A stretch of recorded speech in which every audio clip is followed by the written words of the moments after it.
गई। मैं इतनी देर के बाद मैं आज ही किसी को कह रहा था, मैंने कहा मेरे से ज़िंदगी में 2-3 बहुत बड़ी हिमाकतें तो बंदा ज़्यादा करता है, ब्लंडर्स हुई मेरे से 2-3। उनमें से एक ये थी कि मैं बाय द टाइम मतलब I reached my late 20s या अर्ली 30s, तो मैंने मुल्क क्यों नहीं छोड़ा। अब फाइनली बड़ा कन्फ्यूजन चला पिछले दिनों में, छोड़ गया फलाना, छोड़ नहीं गया, हमारा इमिग्रेशन का प्रोसेस है, चल रहा है, वो बच्चे तो सवाल ही नहीं पैदा होता, किसी कीमत पे नहीं, किसी कीमत पे नहीं। ये वो सिस्टम है जो गन पॉइंट पे फरिश्तों को भी करप्ट कर देता है। हसन साहब, अब एक तरफ तो इमरान खान साहब जी, एक तो इमरान खान साहब की बात होगी। अब इमरान खान साहब के जो 9 रतन हैं उनमें से एक जहां लाहौर में आप इस वक्त तशरीफ रखते हैं, वसीम अकरम प्लस, तो हमने तो खैर अब अपने होट ही सी लिए क्योंकि इमरान खान साहब मानने को तैयार ही नहीं है कि पंजाब में गड़बड़ है। तो अब आप ही बता दें, ये 2.5 साल हो गए हैं, पंजाब कहाँ खड़ा है सर? लोकल गवर्नमेंट इलेक्शन नहीं हुए, इलेक्शन कमीशन सुप्रीम कोर्ट में खड़ा होकर कह रहा है कि ये जुर्म है जो ये कर रहे हैं। एक किसी इदारे को, कॉलेज को रातों रात यूनिवर्सिटी डिक्लेयर करने दो, ये खुदा का वास्ता तुम्हारे पास तो यूनिवर्सिटी कोई नहीं है, लम्स या इस तरह के कोई 2-4 इदारे हों इस मुल्क में तो हों, बाकी तो पंजाब यूनिवर्सिटी का वो बेड़ा गर्क हुआ है। मखसूस सियासी जत्थे अपने नालायकों को घुसा देते हैं, आइंदा नस्लों पर रहम नहीं आता। बंदा अब इंटरव्यू करता है, घर में किसी बच्चे के लिए ट्यूटर रखना हो तो मुसीबत पड़ी होती है, यहाँ तो कोई पुरसाने हाल नहीं। और मुझे एक बात बताएं, अब ये अरबी को लाजमी करार दे कि ये क्या अचीव करना चाह रहे हो यार? क्या जिनकी मादरी जुबान है वो तो लंबे लेटे हुए हैं, उनके तो पल्ले ही सवाए बुर्जुल अरब के कुछ नहीं है। सही, उनके पास बुर्जुल अरब ये वो है, ऐसे ना पैसे पूसे आ गए, पर ठीक है। हाँ। तेल निकल आया कोई एक बगैर किसी एफर्ट के आया हुआ पैसा है, कुछ भी नहीं है, ये हाउस ऑफ कार्ड्स है सारे का सारा। Another 10 years, less than 10 years, ये पेट्रोल शेट्रोल का ड्रामा खत्म होता है, उसके बाद देखते हैं फिर क्या होगा। तो वसीम अकरम प्लस पे बड़ा बंदा, ये जो वसीम अकरम प्लस का जो रोमांस है वो कोई उतरा है? वो खुमार वही ओ यार उतरे ना उतरे, मुझे बस सच्ची बात अब दिलचस्पी नहीं रह गई। मैं इतनी देर के बाद मैं आज ही किसी को कह रहा था, मैंने कहा मेरे से ज़िंदगी में 2-3 बहुत बड़ी हिमाकतें तो बंदा ज़्यादा करता है, ब्लंडर्स हुई मेरे से 2-3। उनमें से एक ये थी कि मैं बाय द टाइम मतलब I reached my late 20s या अर्ली 30s, तो मैंने मुल्क क्यों नहीं छोड़ा। अब फाइनली बड़ा कन्फ्यूजन चला पिछले दिनों में, छोड़ गया फलाना, छोड़ नहीं गया, हमारा इमिग्रेशन का प्रोसेस है, चल रहा है, वो बच्चे तो सवाल ही नहीं पैदा होता, किसी कीमत पे नहीं, किसी कीमत पे नहीं। ये वो सिस्टम है जो गन पॉइंट पे फरिश्तों को भी करप्ट कर देता है। ये कारोबारियों को मुंह उठा के हर कारोबारी को कह देना माफिया है, फलाना है, टमकाना, तुम जिंदा नहीं रह सकते मेरा फेरी किए बगैर। देखो हम 10 बंदे अगर बिलफर्ज ये इंपोर्ट कर रहे हैं और उनमें से 9 इसको अंडर इनवॉइस कर रहे हैं ताकि ड्यूटी बचा सकें, तो मेरी जान आप क्या करोगे? या वो काम छोड़ दो, दूसरी जगह हाउस में फिर ये इसी तरह का धंधा है, तीसरा काम शुरू करोगे, पता लगा कि इसमें भी खबीस और फेक लोग, 2 नंबर लोग मौजूद हैं। या वो करो या फारग हो जाओ या घर जाओ। कि आपको लेकर एक कैंपेन चली बाकायदा मुनज़्ज़म, उसके बारे में हमारे व्यूअर्स को बताइएगा, और how did you react to that campaign?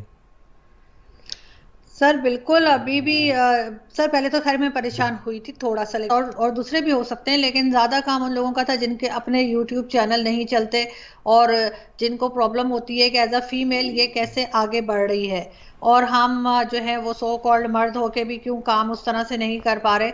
तो उसके लिए सर हर तरह का उन्होंने हर बार इस्तेमाल किया, मेरे पेरेंट्स को बुरा भला कहना, मेरे पेरेंट्स को गालियां देना, मेरे फादर को गद्दार बोला, मेरी मदर को पता नहीं क्या कुछ बोला, फिर मुझे कहा गया कि जितना कैरेक्टर एसेसिनेशन मेरा कर सकते थे वो उन्होंने कर लिया। मैंने कहा करते रहो, मुझे कोई फ़र्क नहीं पड़ता, इसलिए कि अगर इस बात से मैं रुकी तो फिर तो काम नहीं हो सकेगा। और मेरे जो है और कुछ हो ना हो, मेरे पेरेंट्स ने मुझे कॉन्फिडेंस बहुत दिया है, और मैं जैसे कहते हैं ना कि एक तरह से लड़कों की तरह ही पली बड़ी हूँ, बिकॉज मेरे 2 बड़े भाई हैं और मैं एक ही, तो मैं I am more like a Tom boy type की।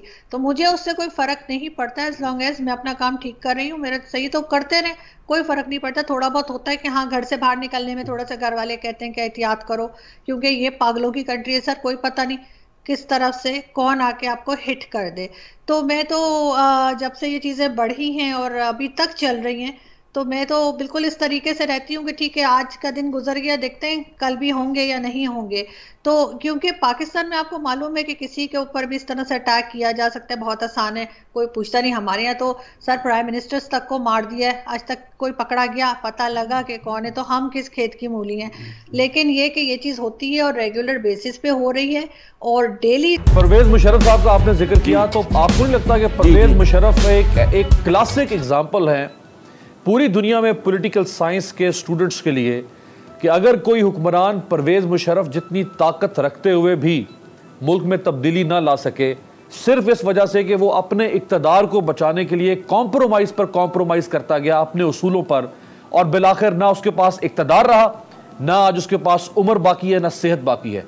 क्या इमरान खान साहब को नहीं चाहिए कि वो परवेज मुशर्रफ की मिसाल देख लें कि वो जो कॉम्प्रोमाइज़ कर रहे हैं? एक मिनट, नहीं, एक मिनट। पहली बात हुई है, दुनिया बहुत आगे जा चुकी थी।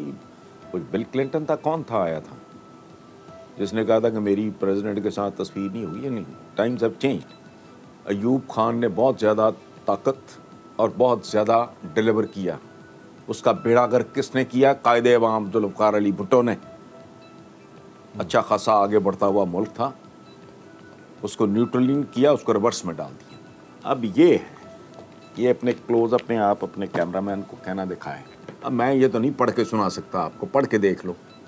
परवेज मुशर्रफ साहब की परफॉर्मेंस एक्सीलेंट है, ये रिपोर्ट है, अवेलेबल है जी, जाके पढ़ लें उनसे। हाँ, ये जो बात आपने की कि इक़्तिदार को कायम इस मुल्क में जराइम ही 2 हुए। एक ये कि मैंने इक़्तिदार में आना है हर कीमत पे, और फिर आ जाऊं तो मैंने रहना है हर कीमत पे। जबरदस्त, कोई जबरदस्त। ग्रेस, कोई खूबसूरती, कोई जमाल, कोई जलाल है ही नहीं। शोदे छिछोरे, बंदा ठोकर मारता है। पर यार हमारे दानिश्वरों का यह हाल है, उनको कोई ना कोई सियासी इस तरह का कोई टटपूंजिया सा मनसब चाहिए होता है। वो मैं कहता हूँ तुम कितने, मैंने कल या पता नहीं परसों किसी चैनल पे ये बात की है, नहीं अपने ही प्रोग्राम में एक में, कि मैं 2 लोगों की रूहानी मजहबी शख्सियात को अलहदा कर दो, मैं सवाए साइंटिस्ट के और अहले कलम के, मैं किसी को हीरो मानता ही नहीं। ये फुटबॉलर, ये एक्टर, ये क्या, ये जो भी ये साइंस, सवाए साइंटिस्ट के और अहले कलम के, मेरे लिए टटपूंजी है। ये एंटरटेनर्स हैं सारे। कौन है ये? हमारे ये हीरोज हैं? नहीं। अब प्रॉब्लम है एक बहुत बड़ा कि ये जो सारा एक कल्चर है, और मुसलमानों के बारे में तो उनकी सारी अब तारीख जो है पिछली सदियों की उठा के देख लो, खुदा की पनाह एक मिजाज बना। परवेज मुशर्रफ साहब का परफॉर्मेंस ज़बरदस्त थी, सारा कुछ ठीक था, और वो सबसे ज़्यादा ताकतवर हुक्मरान भी नहीं थे, ये भी वो अयूब खान थे। आहिस्ता आहिस्ता रोड होता गया मामला, दुनिया तब्दील होती गई। जमीन रोटेट कर रही है जी। जमीन तो साकिन है बेटा, जमीन तो जमीन रोटेट करती ही नहीं है, जमीन गर्दिश नहीं करती। लेकिन हमें ज्योग्राफी में पढ़ाया जाता है कि अर्थ जो है वो सूरज का चक्कर लगाता है। ये लॉजिक ये गलत है बेटा। साइंस की ये थ्योरी जो है ना, ये दुरुस्त नहीं है। असल जो थ्योरी है ना, वो कुरान और हदीस वाली है।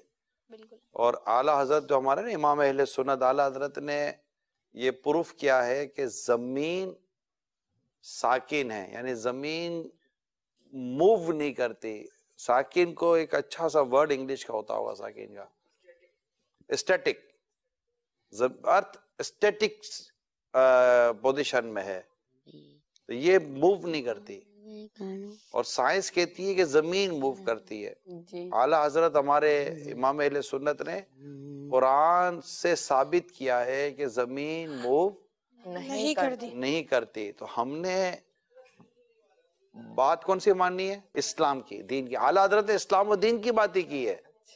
ठीक है बेटा, और कोई क्वेश्चन है जहन में? तो फिर लेकिन इनकी ये बात सुन के मैं आपको बताऊं, मैं भी हिल गया।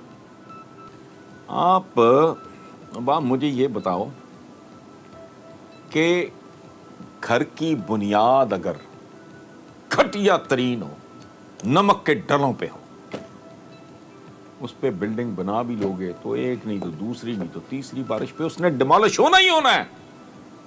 आपकी प्राइमरी एजुकेशन क्या है?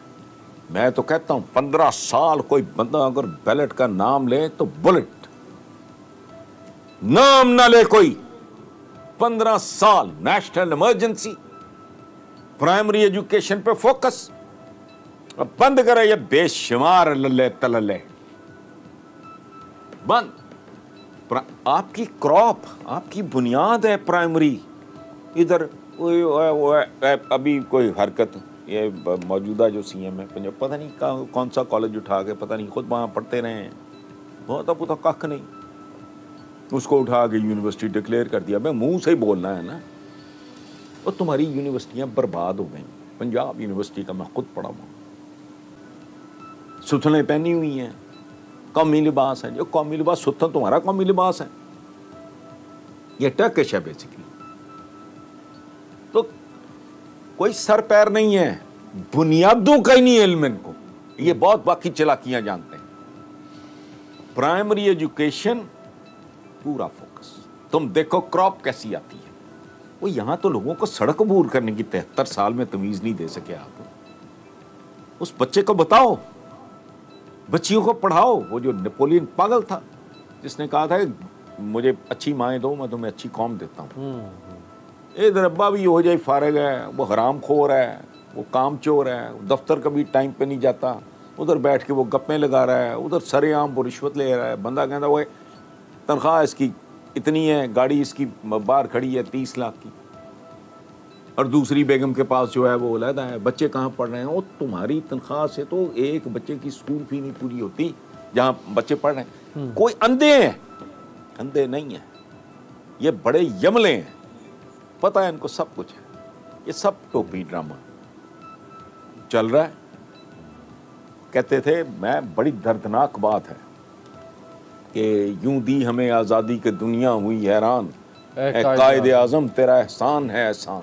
आधा एहसान उतार दिया है, बाकी आधा है इसका देखते हैं। कुछ भी नहीं है। सही। प्राइमरी एजुकेशन से लेके पॉपुलेशन मैनेजमेंट तक बहुत जबरदस्त, बहुत जबरदस्त। प्रायोरिटीज चेंज करो। 15 साल का रोड मैप दो। बहुत जबरदस्त। दरिया को कूजे में आपने बंद कर दिया है कि प्राइमरी एजुकेशन नर्सरी से लेकर पॉपुलेशन मैनेजमेंट तक, और दोनों काम माशाल्लाह इन 2.5 पॉपुलेशन मैनेजमेंट तक जी, दोनों काम इन पहले 5 साल में यही अचीव करेंगे, फायदा होगा। और